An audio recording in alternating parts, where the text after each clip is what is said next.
ओम नमः शिवाय फ्रेंड्स। हर हर महादेव। महाशिवरात्रि की हार्दिक शुभकामनाएं आप सबको फ्रेंड्स। माता पार्वती भोलेनाथ माता पार्वती की कृपा आप सब पर बनी रहे। कैसे हैं आप सब? मेरे लड्डू गोपाल चैनल में आप सबका स्वागत है। आज मैं आप सबके साथ शेयर करूंगी महाशिवरात्रि के दिन पार्थिव शिवलिंग की पूजा किस प्रकार से करेंगे फ्रेंड्स। घर पर पार्थिव शिवलिंग की पूजा किस प्रकार से करेंगे। तो सबसे पहले देखिए, पूजा की एक चौकी लगा लेंगे और उस पर सफ़ेद कलर के कपड़े का आसन देंगे। आप चाहे तो पीले रंग के कपड़े का भी आसन दे सकते हैं। उसके बाद एक थाली लेंगे हम, पीतल का भी आप ले सकते हैं या फिर जो है ना स्टील का भी आप ले सकते हैं या फिर तांबा का भी ले सकते हैं फ्रेंड्स। और पार्थिव शिवलिंग जो बनाए हैं उसे एक प्लेट के ऊपर जो है ना पलट कर और उस पर बेलपत्र का आसन देकर पार्थिव शिवलिंग को विराजित करेंगे। पार्थिव शिवलिंग को प्लेट के ऊपर इसलिए पलट के मतलब रखे हैं, प्लेट को पलट कर उसके ऊपर इसलिए रखे हैं ताकि जो अभिषेक जो है ना जब करेंगे तो अभिषेक करने के बाद जो है ना इस तरह से रखने से खंडित होने का डर नहीं रहता है फ्रेंड्स। तो पूजा में सबसे पहले दीपक प्रज्वलित कर लीजिएगा, अक्षत का आसन देकर दीपक को रख लीजिएगा और सबसे पहले जो है ना स्वच्छ जल में गंगा जल मिलाकर सबसे पहले जल से अभिषेक करेंगे। उसके बाद दूध से अभिषेक मैं कर रही हूँ। आप चाहे तो पंचामृत से भी अभिषेक कर सकते हैं फ्रेंड्स, या फिर जो है ना कच्चा दूध से जो है ना गाय का कच्चा दूध से आप अभिषेक कर सकते हैं। मेरी तरह बिल्कुल सरल विधि से आप कच्चा दूध से भी अभिषेक कर सकते हैं फ्रेंड्स। और कलावा लेकर कलावा भोले बाबा को अर्पित करेंगे। कलावा हो तो कलावा अर्पित कर लीजिएगा, वस्त्र रूपी कलावा। और सफ़ेद चंदन अगर हो तो सफ़ेद चंदन लगा लीजिएगा, भोले बाबा को तिलक कर लीजिएगा। और सफ़ेद चंदन नहीं हो तो आप पीला चंदन भी भोले बाबा को लगा सकते हैं फ्रेंड्स। तो शिवलिंग में जो है ना पूरा शिव परिवार विराजमान होते हैं, विद्यमान होते हैं। शिवलिंग में पूरे शिव परिवार विराजमान होते हैं फ्रेंड्स।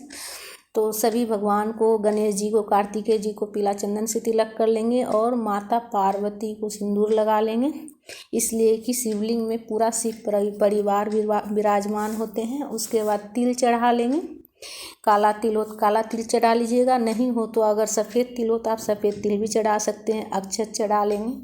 तो कोशिश कीजिएगा फ्रेंड्स कि जो है ना पार्थिव शिवलिंग को जो है ना कम से कम मतलब स्पर्श करने के मतलब आप जो है ना जैसे कि रोड़ी चंदन वगैरह चढ़ाइएगा तो सूखा ही चढ़ाइएगा। और जो जनेऊ हो तो जनेऊ चढ़ा लीजिएगा, बेलपत्र चढ़ा लीजिएगा, आक धतूरा अगर हो आपके पास तो आक धतूरा भी चढ़ा लीजिएगा।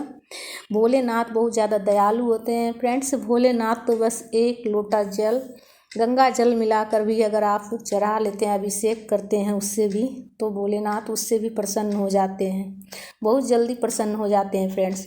उसके बाद आपके पास जो भी फूल माला हो चढ़ा लीजिएगा, जिस भी कलर का फूल हो या फिर माला हो चढ़ा लीजिएगा। जनेऊ हो तो जनेऊ भी चढ़ा लीजिएगा। और देखिए ये नंदी बना हुआ है मेरे घंटी में, तो नंदी महाराज का भी पूजा कर लेंगे पीला चंदन लगाकर, और नंदी महाराज का भी पूजा कर लेंगे। तो इस तरह से बिल्कुल सरल विधि से घर पर भी आप पूजा कर सकते हैं फ्रेंड्स। अगर आपके घर में जो गमला है, गमले के मिट्टी से भी आप पार्थिव शिवलिंग बना सकते हैं। पार्थिव शिवलिंग किस प्रकार से बनाना है उसका वीडियो मैं अपलोड कर चुकी हूँ, आप मेरे चैनल में जाकर देख सकते हैं कि हाँ पार्थिव शिवलिंग किस प्रकार से बनाया जाता है फ्रेंड्स। उसके बाद पुष्प अर्पित कर लेंगे नंदी महाराज को भी। और जो भी आपके पास हो, मिश्री हो, बतासा हो और सीजन का जो भी फल हो उसका आप भोग लगा लीजिएगा। तो मैं पेड़ा का भोग लगाई हूँ, आप दूध से बना हुआ किसी मिठाई का भी भोग लगा सकते हैं।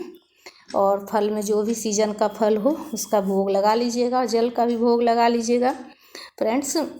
और पूजा में कुछ दक्षिणा ज़रूर रखिएगा, इसलिए कि हमारी पूजा में कुछ भी अगर कमी रहती है ना तो दक्षिणा रखने से उसकी पूर्ति हो जाती है। तो इसलिए पूजा में कुछ दक्षिणा ज़रूर रखिएगा फ्रेंड्स।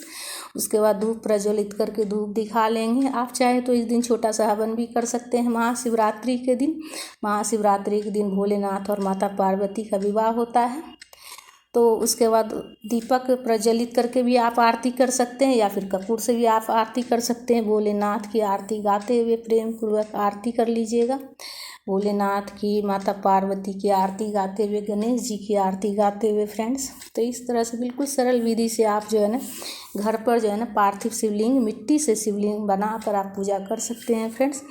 और आरती करने के बाद जो है हाथ में जल लेकर जो है ना आचमनी ज़रूर कर लीजिएगा, इसलिए कि आचमनी करने के बाद ही पूजा पूर्ण होती है फ्रेंड्स। उसके बाद जब दीपक शांत हो जाए तो उसके बाद जो प्रसाद है पूरा परिवार ग्रहण कीजिएगा। और दीपक शांत हो जाने के बाद जो है ना पार्थिव शिवलिंग जो है उसका आप जल विसर्जन करके, जब वो पूरी तरह से जल में पूरी तरह से मेट हो जाए तो आप किसी पेड़ में डाल दीजिएगा। तुलसी के पेड़ में नहीं डालिएगा, इस बात का ध्यान रखना है आपको कि तुलसी के पेड़ में नहीं डालना है। दीपक शांत हो जाने के बाद आप विसर्जन कर लीजिएगा फ्रेंड्स, इसलिए कि पार्थिव शिवलिंग का पूजा करके उसके बाद जो है दीपक शांत होने के बाद तुरंत विसर्जन कर दिया जाता है फ्रेंड्स। तो फ्रेंड्स हमारा ये वीडियो आप सबको कैसा लगा? अगर अच्छा लगा है तो लाइक ज़रूर कीजिएगा। ओम नमः शिवाय।